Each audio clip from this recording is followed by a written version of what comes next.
70 के बाद नई नहरें बनी, नए माइनर बने, ट्यूबवेल लगे और खाल पक्के बने। उससे क्या होया कि 100 के 100 किला बिजाई होनी शुरू होगी। आपके हमारे जो यमुना का पानी लगता था उन गाँव को, उन जिलों को छोड़ के बाकी जिलों में अब जैसे भिवानी में भी 100 के 100 किला में पानी लगने लग गया। 70 में वहाँ बिल्कुल बिरानी था, महेंद्रगढ़, रेवाड़ी और बठिंडा जिला पंजाब के भी 4 जिलों में 40 किला में बिजाई हो करती है। आज 100 के 100 किलो में बिजाई हो रही है। तो उत्पादन बढ़ा, सिंचित एरिया बढ़ने से नंबर 1। बाकी पूरे देश का उत्पादन घटा है। अब कुंगड़ में चने तो नहीं होते, मूंग मोट को नहीं हुआ, तिल को नहीं हुआ, बाजरा को नहीं हुआ, 70 में हो जाया करते थे। जिस दिन से डीएपी यूरिया सब मूंग थोड़ा होता है क्योंकि 60 मूंग आ गया, कंपनी के बीज आ गए, तो क्या होया पूरे देश में 40% उत्पादन घट गया। 28,000 करोड़ की बात दालें बाहर से मंगवा रहे हैं। अब ये सरकार कह रही है कि भाई बहुत ज्यादा कृषि का विकास हो गया। अगर कृषि का इतना ज्यादा विकास हो गया इस डीएपी यूरिया और ट्रैक्टरों की वजह से, तो फिर दाल बार से क्यों मंगवा रहे हो? 32,000 करोड़ रुपए का खाद्यान्न तेल या आपका तेल बार से मंगवाया जा रहा है, हालांकि सरसों की अच्छी बिजाई हो रही है। तो आज जो रिपोर्टें हैं 40% देश में उत्पादन घटा है, बढ़ा नहीं है। सबसे बड़ा नुकसान ये होया डीएपी यूरिया स्प्रे से कि बीमारियां आ गई। आप अपनी जमीन में क्या है कि 16 तत्व चाहिए, अब आपका 2 ही तत्व डाला है, तो फास्फोरस है डीएपी में और एक यूरिया में नाइट्रोजन है। बाकी आपको में जिंक चाहिए, आयरन चाहिए, कैल्शियम चाहिए, पोटाश चाहिए और जो छोटे तत्व हैं ऐसे 16 तत्व जमीन में चाहिए। आप दे रहे हैं 2 ही तत्व, तो उनकी वजह से क्या हुआ, जो भी खाद्यान्न पैदा होता है उसमें जिंक की कमी होगी, कैल्शियम की कमी होगी, तो जोड़ा में दर्द शुरू हो गया, गोड्डा में दर्द शुरू हो गया। जिंक नहीं है उसकी वजह से कमर दर्द शुरू हो गया और ज्यादा जहर हो गया तो उसकी वजह से हार्ट की बीमारी होनी शुरू होगी। और सबसे खतरनाक बीमारी कैंसर बहुत ज्यादा होगी।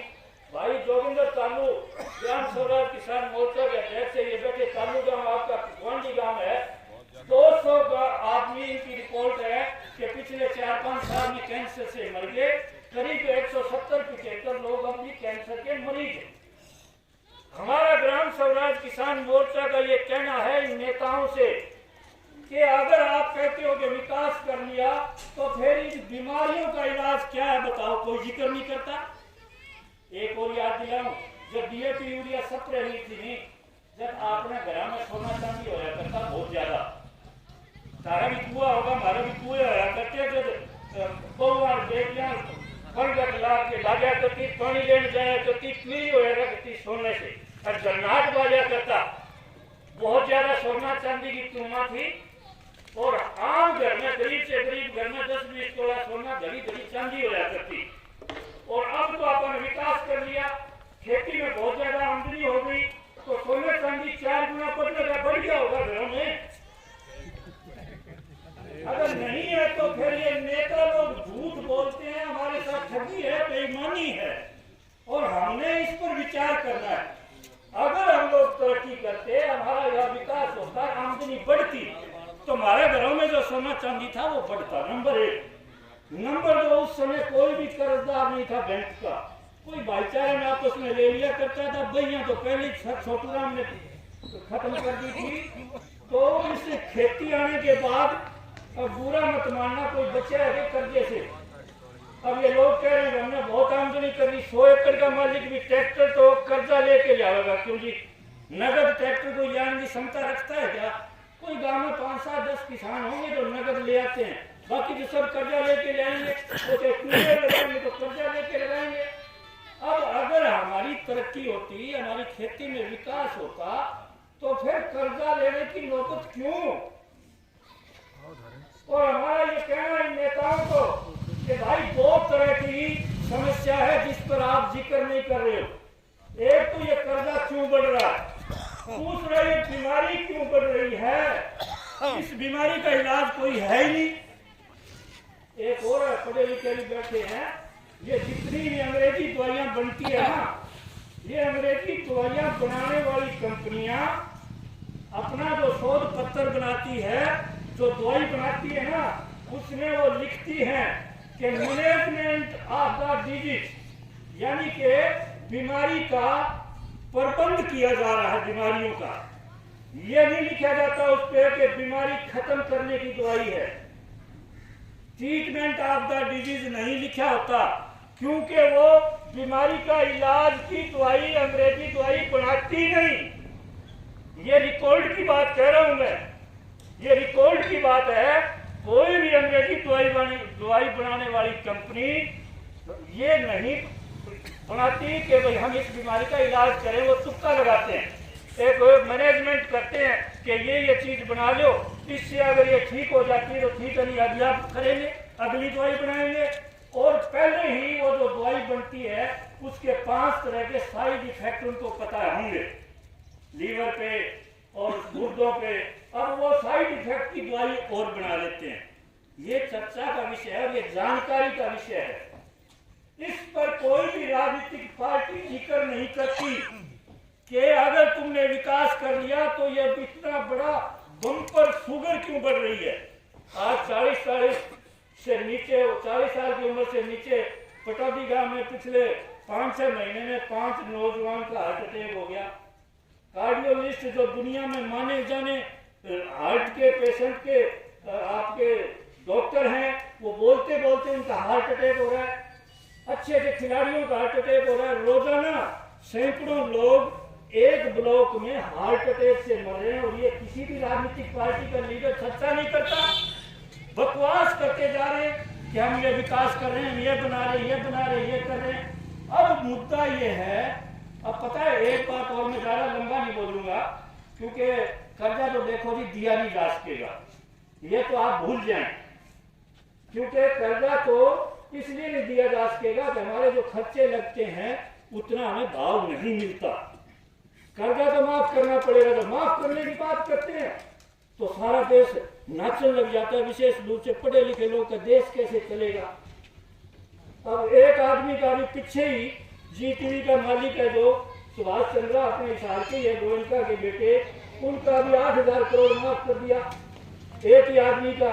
ऐसे पिछले 14 साल में, 12 साल में, पिछले में 76,000 करोड़ रुपया भट्टे खाते में डाल दिया, माफ कर दिया इंडस्ट्रियलिस्ट का, यानी कि बड़े बड़े उद्योगपतियों का। और किसान का पूरा 66,000 करोड़ है पूरे देश में। ये माफ की बात करते हैं तो देश भी चलेगा, बात ठीक है उनकी, क्योंकि देश चलाता है केवल किसान और मजदूर। ये भी आप अच्छी तरह से समझ लो, इंडस्ट्री से देश नहीं चलता, देश चलता है किसान और मजदूर से, खेती से। अब कोरोना के टाइम 2 साल सारी फैक्ट्रियां बंद थी और देश चला क्योंकि खेती बंद नहीं हुई। इसलिए ये हमें समझना है कि देश का मालिक किसान है, देश चलाता है किसान। अब किसान को ये समझना है कि जब वोट आता है तो उस समय, इस बार या हमेशा वोट के टाइम दो ही बात करो कि तो ये बताओ भाई ये कर्जा क्यों बढ़ रहा है, अगर विकास हो गया है तो कर्जा क्यों बढ़ा, और अगर आपने विकास कर दिया समाज का तो ये बीमारियां क्यों बढ़ रही है, और इन बीमारियों को खत्म करने का आपके पास क्या इलाज है। अब ये जो फ्री में दवाइयां दे रहे हैं ना, वही दे रहे हैं कि जो आउट ऑफ डेट हो गई, यानी कि जिन दवाइयों की म्याद खत्म होगी। तो ये मुद्दे हैं, ये चर्चाएं हैं। ग्राम सभा किसान मोर्चा 3 मुद्दों पे बात करता है जी। 2 तरह के तो हम खेती में डॉक्टर बनाने की बात करते हैं, जीव बढ़ेगा केवल केचुए से। 2-4 मिनट और बात करके बात खत्म करूंगा। अब आम आदमी कहने लग गया टेंशन होगी, टेंशन होगी, टेंशन मिटे, उसका बहाना हो जाए कि यार 35 पीढ़ी तो टेंशन मिट जाए। अब ये शराब भी बहुत बढ़ गई, टेंशन खत्म करने। टेंशन क्यों बढ़ी है? टेंशन इसलिए बढ़ी है कि जीव और केचुआ पद्धति का जो जीव है, 17 तरह के केचुए जमीन में होते थे, वो केचुए खत्म हो गए जमीन के। अच्छा एक और बता दें आपको, जो केचुआ प्रजाति का जीव है वही हंसी का माहौल बनाने की गैस पैदा करता है। नाइट्रस ऑक्साइड गैस है जो खुशनुमा माहौल रखती है। अब वो नाइट्रस ऑक्साइड, वो केचुआ जो गैस छोड़ता है जिससे आदमी खुश रहता है, हंसी खुशी से वातावरण बनाए रहता है, वो तो खत्म कर दिया हमने। अब उस पर किसी का भी जिक्र नहीं है। तो हम लोगों को स्वयं करना होगा। कोई भी लीडर सरकारें काम नहीं करेगी, हमें दोबारा केचुआ पैदा करना होगा जमीन में, और उसके लिए हम डॉक्टर बनाते हैं, ट्रेनिंग देते हैं। और हमारा अनुभव है पिछले 25 साल से कि भाई खेती का उत्पादन पूरा होगा, खर्चे कम होंगे, पानी कम चाहिएगा। ये करने से बनेगा, भाषणों से होता नहीं। एक एक एकड़ या आधा एकड़ एक बार कर लें इस विधि से, तो आप जो है समझ जाएंगे और हो जाएगा। तो एक तो ये डॉक्टर बनाते हैं। दूसरा ये है कि भाई जो एलोपैथी के बराबर एक नई पैथी है, वैसे हमारी पुरानी है वो वैदिक पैथी। ट्रिपल ए, उसमें आपका एक्यूप्रेशर, एक्यूपंक्चर और आयुर्वेदा 4 दिन में डॉक्टर बनाते हैं। हर तरह की बीमारी, शुगर और ये 100% ठीक होती है उससे। क्योंकि एक बात कह के बात खत्म करूंगा। शुगर होती है जी, हमारे शरीर में एक पेंक्रियाज ऊर्जा है। अब वो पेंक्रियाज काम करना बंद कर देता है इस केमिकल खाने से, वो बंद कर देता है, तो शुगर की बीमारी हो जाती है। अब अंग्रेजी दवाई को ऊपर से शुगर देना शुरू कर देती है। पेंक्रियाज को ठीक करने का उनके पास कोई इलाज नहीं है, क्योंकि दवाई बनाई नहीं जाती किसी बीमारी को इलाज ठीक करने की। अब पेंक्रियाज अगर ठीक नहीं होगा तो शुगर ठीक कैसे होगी बताओ। ऊपर से शुगर लेते लेते लेते लेते आदमी हार्ट का पेशेंट हो जाता है, और हार्ट का भी कोई इनके पास इलाज नहीं है, वो भी केवल बाईपास करते हैं। हार्ट का मरीज बनता है खून गाढ़ा होने से, खून पतला करने का इनके पास कोई दवाई नहीं है। तो ये केवल इस पैथी से हम बात कर रहे हैं, उससे ही बचा जा सकता है। तो 4 दिन में ट्रेनिंग लेने से बच्चे फेल हो जाते हैं, बोलते कम पढ़ा लिखा हो। तो साहब में क्लिनिक खुल जाए, अलगपुरा का है भाई राम अवतार, अनपढ़ है वो, उसके बाईपास सर्जरी होनी थी। जैसे मैं आज आपके सामने बोल रहा हूँ, ऐसे अलगपुरा में भाई रणवीर बैठे हैं, सीनियर कार्यकर्ता है PKU के, तो ये भी थे उस दिन। तो राम अवतार कहने लग गया कि मेरे बाईपास सर्जरी होनी है, डॉक्टर कह रहे हैं 3 दिन में न कराओगे तो तुम मरेगा। बोले मैं अगर इस हाथ की पैथी से दवाई ली तो बचूंगा क्या? मैं क्या बच जाएगा? उसको जयपुर ले गया मैं, 15 दिन में उसका ब्लॉकेज 40% ठीक हो गया, और वो 3 महीने 100% ठीक हो गया। नहीं 4.5 लाख रुपए उसके बाईपास सर्जरी में लगते, 45 हजार में ठीक हो गया। आज वो डॉक्टर है। तो समझ जाए तो क्लिनिक ऐसी मार्केट में हॉस्पिटल के सामने, वो आपकी जांच कर देगा। एक मशीन है 200 रुपए में सारे शरीर की 15% बीमारी भी बता देगा। अब आपको ये बीमारी शुरू है। अंग्रेजी दवाई, अंग्रेजी डॉक्टर 55%, 50% बीमारी होने के बाद बताते हैं। कैंसर अंग्रेजी आपके इलाज में 95%, 90% होने के बाद कैंसर का पता लगता है। तो ये इस तरह की पैथी के भी डॉक्टर बनाते हैं। थोड़ा सा रुचि है, गांव में एक आधा नौजवान अगर एक क्लिनिक खोल लें तो ये बहुत बड़ा सस्ता और अच्छा इलाज है। जिस तरह से हम ये बात करते हैं, काम करते हैं।